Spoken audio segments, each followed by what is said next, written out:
பிரகதீஸ்வர திருத்தல மகாத்மியம் 17ஆம் அத்தியாயம்.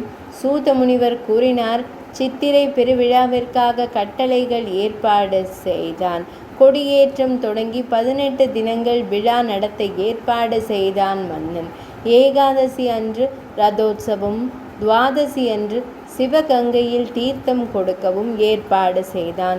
விநாயகர் திருவிழா 3 தினங்கள், முருகனுக்கு விழா 3 தினங்கள், பின் கல்யாண சுந்தரர் இடபாரூடராய் 4 வீதிகளில் ஊர்வலம் வரச் செய்தான். யானை வாகனம், பூத வாகனம் முதலிய வாகனங்களை செய்தான். கொடி மணிகளுடன் 8 சக்கரங்களுடைய உயரமான தேர் செய்து வைத்தான். இதில் பிரகதீஸ்வரர் நகரை பவனி வந்தார். பிரகநாயகி சமேதராக மற்றொரு ரதத்தில் பவனி வந்து துவாதசி அன்று சிவகங்கையில் தீர்த்தம் கொடுத்து அருளினார். அனைத்து மக்களுடன் மன்னனும் ஹரதத்தனும் நீரில் மூழ்கி எழுந்தனர். குஷ்டரோகம் நீங்கி சந்திரனை போல் ஒளியுடன் திகழ்ந்தான் மன்னன்.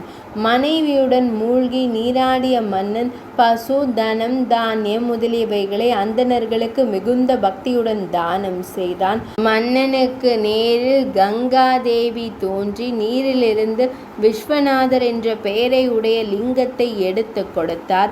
மின்னர் கொடி போன்று சர்வாபரண பூஷிதையாக தோன்றிய கங்காதேவி மக்கள் கேட்குமாறு கூறினாள். மன்னா, சிவகங்கை தீர்த்தத்தில் நான் எனது ஒரு அம்சத்துடன் என்றும் இருப்பேன். இதில் நீராடி தியானிப்பவர் அனைத்து பாவங்களிலிருந்தும் விடுதலை பெற்று பிரகதீஸ்வர பெருமானை காண்பர். இறுதியில் கைலையை அடைவர்.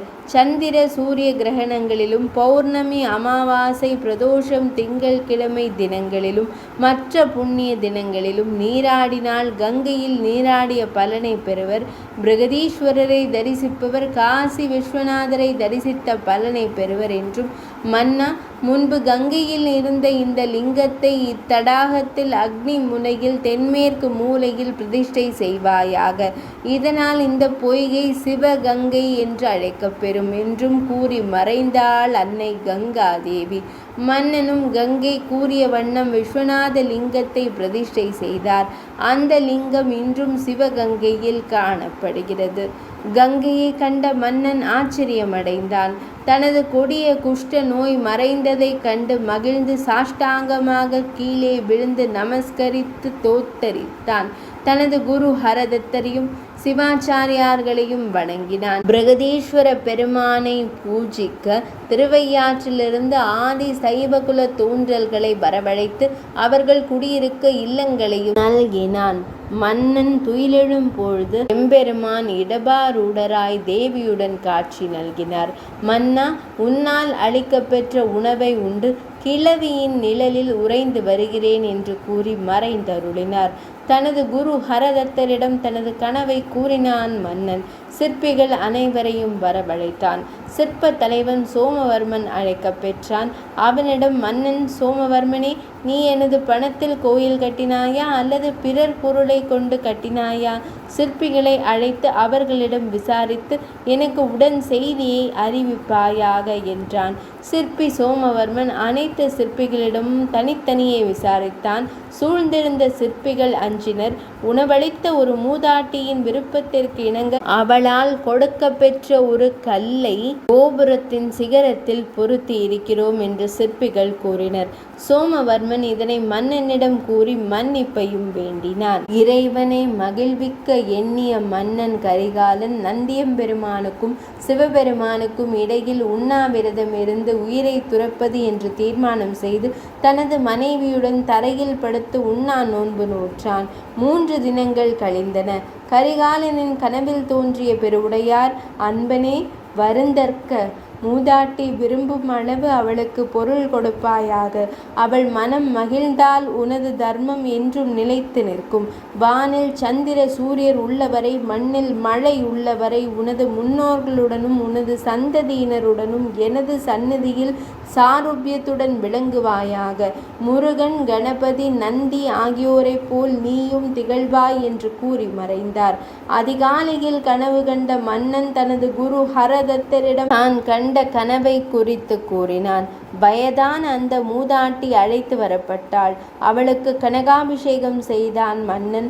அம்மையே, உனக்கு 1,00,000 பொற்காசுகளை தருகிறேன், பெற்று கொண்டு மகிழ்ச்சி அடைவாயாக. உனது மகிழ்வே எனது மகிழ்வு என்றான். இதனை கேட்ட அந்த மூதாட்டி, மன்னா, இன்றோ நாளையோ எனது மரணத்தை எதிர்பார்த்து கொண்டிருக்கிறேன். இவ்வளவு செல்வத்தால் மட்டும் என்ன பயன்? எனது பெயரால் இந்த பொருளை கொண்டு கும்பகோணத்திற்கு நிருதித்திக்கில் ஐராவதேஸ்வரருக்கு ஒரு ஆலயம் எழுப்புவாயாக. அப்போதுதான் நான் மகிழ்ச்சி அடைவேன் என்றாள். அப்படியே செய்கிறேன் என்று வாக்களித்தான் மன்னன். சிற்பிகளிடம் மூதாட்டி விரும்பியபடி ஆலயம் எடுத்தான். மூதாட்டி மகிழ்ந்தாள். உரிய காலத்தில் சிவப்பேற்றை பெற்றாள் மூதாட்டி. சூத முனிவர் கூறினார், கரிகாலன் 90 ஆண்டுகள் ஆட்சி செய்தான். இவன் தனது மகன் பீமசோழனுக்கு முடிசூட்டி தனது மனைவியுடன் கைலையை அடைந்தான். கைலையில் சிவகணமாக சிவஸ்வரூபமாக ஆனான். நதிகளும் பொய்கைகளும் கடலும் மலையும் எந்நாள் வரை உள்ளதோ அந்த நாள் வரை இவனது புகழ் நிலைத்து நிற்கும். இவனது புகழை என்றும் பரப்பும் வண்ணம் இவன் எழுப்பிய கற்றளியில் கல்வெட்டாக வெட்டியுள்ளான். கரிகாலன் சோழர் குலத்து மன்னர்களில் மிக புகழ்வாய்ந்த சிவத்தொண்டன். இவன் வரலாற்றை கேட்பவர்களின் பாவம் தொலைந்து சிவகண பேற்றை அடைந்து வெள்ளி மலையில் வாழ்வர். 17ஆம் அத்தியாயம் நிறைவடைந்தது.